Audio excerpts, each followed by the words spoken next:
आप देख रहे हैं खबर दर खबर, जो सबके लिए खबर, सबको दे खबर।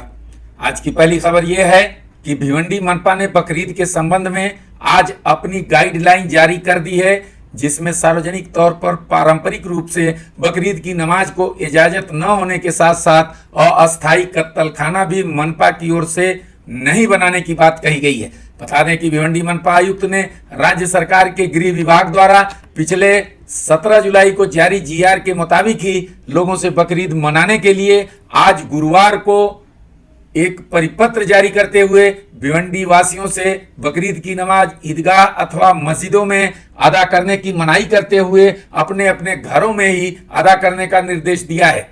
आयुक्त डॉक्टर पंकज आशिया ने लोगों को बताया है कि हर साल की तरह भिवंडी मनपा ने इस साल अस्थायी कत्तलखाने का भी कोई प्रबंध नहीं किया है।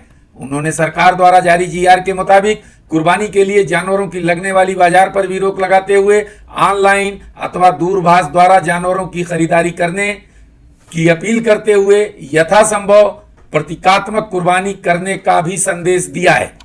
इस तरह मनपा प्रशासन ने गुरुवार को बकरीद संबंधी वही गाइडलाइन जारी किया है जो पहले ही राज्य सरकार के गृह विभाग द्वारा ऑलरेडी जारी की जा चुकी है।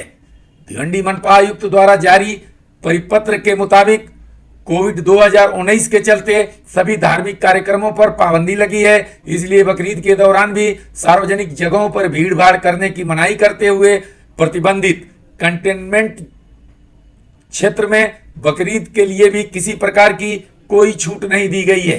इतना ही नहीं, कोविड के प्रादुर्भाव रोकने के लिए सरकार द्वारा जारी दिशा निर्देशों का अनुपालन जरूरी बताया गया है। मनपा आयुक्त ने इस बात की सूचना मनपा की महापौर, ठाणे के जिलाधिकारी और भिवंडी के पुलिस उपायुक्त सहित संबंधित सभी अधिकारियों को भी दिया है। अब हम आगे बढ़ते हैं भिवंडी की धोखादायक और अति धोखादायक इमारतों के तोड़ छोड़ की खेल की ओर। जहां मानसून शुरू होते ही जून माह में शहर में धोखादायक और अति धोखादायक इमारतों की सूची जारी कर खानापूरी के लिए उन सबको नोटिस तो दी जा चुकी है, लेकिन उन्हें निष्कासित करने की उपाय योजना परंपरागत तौर पर इस साल भी कागज से आगे बढ़ती नहीं दिख रही है। इस साल भी मनपा का वही रटा रटाया वर्षों पुराना जवाब है कि ऐसी सभी इमारतों को नोटिस दी जा चुकी है, लेकिन नोटिस के बाद कार्रवाई क्या हुई, इसका जवाब किसी के पास नहीं है। इस तरह धोखादायक इमारतों के खिलाफ कोई ठोस कार्रवाई न होने से बारिश के दौरान उनके ढहने का खतरा बराबर बना हुआ है।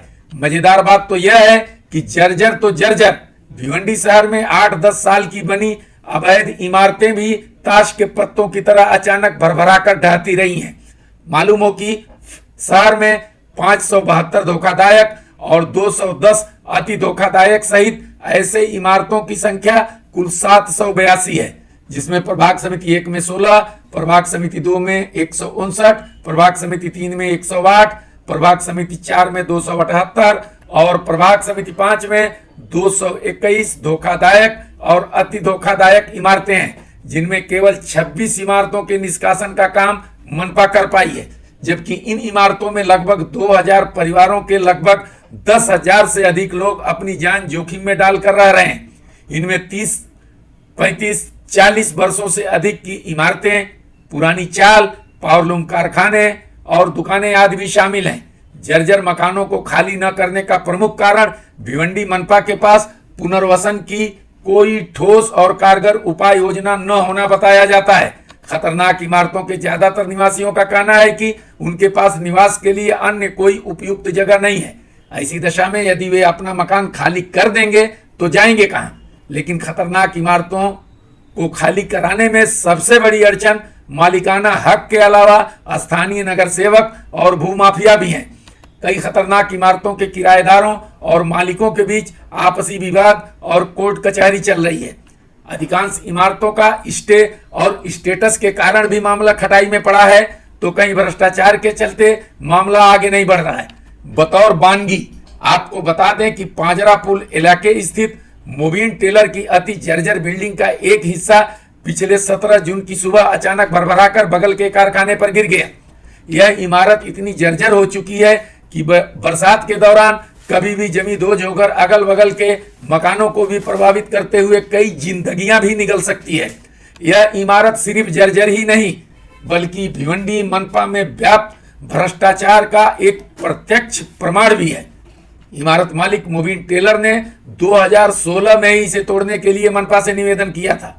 मनपा ने ऑर्डर भी निकाल दिया, लेकिन मनपा के भ्रष्ट अधिकारी इसे तोड़ने के लिए पैसे की मांग करने लगे और पैसा न मिलने के कारण इसे 4 साल से यूं ही पास पड़ोस के लोगों को बर्बाद करने के लिए छोड़ दिया गया है। भिवंडी मनपा का इस तरह के मामलों में बड़ा ही दिलचस्प और लंबा खेल है। जो इमारत गिरने जैसी नहीं है और जर्जर भी नहीं है, उससे न तोड़ने के लिए पैसा मांगा जाता है, और जो जर्जर है उसे तोड़ने के लिए पैसा मांगा जाता है। इस तरह के कई मामलों में क्षेत्रीय नगर सेवकों का भी तोड़ने और छोड़ने का दबाव रहता है, जिससे कोई ठोस कार्रवाई न करके सिर्फ धंधेबाजी होती है। इस संबंध में खबर दर खबर ने भिवंडी मनपा के उपायुक्त मुख्यालय दीपक सावंत से बात किया तो उनका कहना था कि मनपा ने कार्रवाई के लिए अति धोखादायक और धोखादायक इमारतों को 4 श्रेणी में विभक्त किया है: C1, C2A, C2B और C3, जिनमें जो तोड़ने लायक हैं, अति जर्जर इमारत है, उसे तोड़ा जाएगा, और जो मरम्मत करने जैसा है उसके मालिकों को मरम्मत के बाद स्ट्रक्चरल ऑडिट की रिपोर्ट सौंपने को कहा गया है, और इस बाबत मनपा प्रशासन द्वारा बड़े पैमाने पर कार्रवाई की जा रही है। चलिए, अच्छी बात है, हम आपकी भी बात को मान लेते हैं। अब हम आगे बढ़ते हैं कोरोना अपडेट की ओर, जहां लगातार 3 दिन से शहर में कोरोना से कोई मौत नहीं हुई है। वहीं भिवंडी ग्रामीण में आज 7 लोगों की मौत हुई है, जबकि भिवंडी शहर में आज केवल 25 नए मरीज मिले हैं तो 61 मरीज ठीक भी हुए हैं। इसी तरह ग्रामीण में भी आज 54 नए मरीज मिले हैं। इस तरह शहर में कुल मरीजों की संख्या 3592 और ग्रामीण में 2971 सहित भिवंडी इलाके में अब कुल कोरोना के मरीजों की संख्या बढ़कर 6563 और मृतकों की संख्या 287 तक जा पहुंची है। मालूम हो कि शहर में अब तक मिले कुल 3592 मरीजों में 193 की मौत और 2933 ठीक हो चुके हैं तथा 465 का उपचार चल रहा है, जबकि भिवंडी ग्रामीण के 2971 मरीजों में 2035 ठीक हो चुके हैं। 94 की मौत के अलावा 842 मरीजों का उपचार चल रहा है।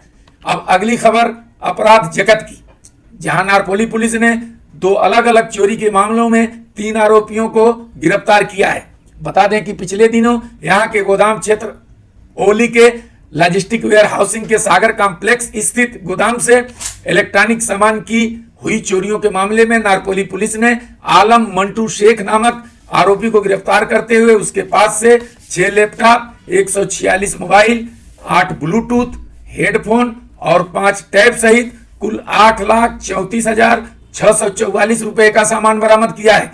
इसी तरह नारपोली पुलिस ने ही एक अन्य चोरी के मामले में कामतघर निवासी एक मेडिकल की छात्रा द्वारा अपने प्रेमी से मिलकर अपने ही घर में 13,21,000 रुपए के जेवरात की चोरी करवाने के मामले का पर्दाफाश किया है। इस घटना को छात्रा ने प्रेम विवाह करने के लिए अपने प्रेमी और उसके एक मित्र के साथ मिलकर अंजाम दिया था।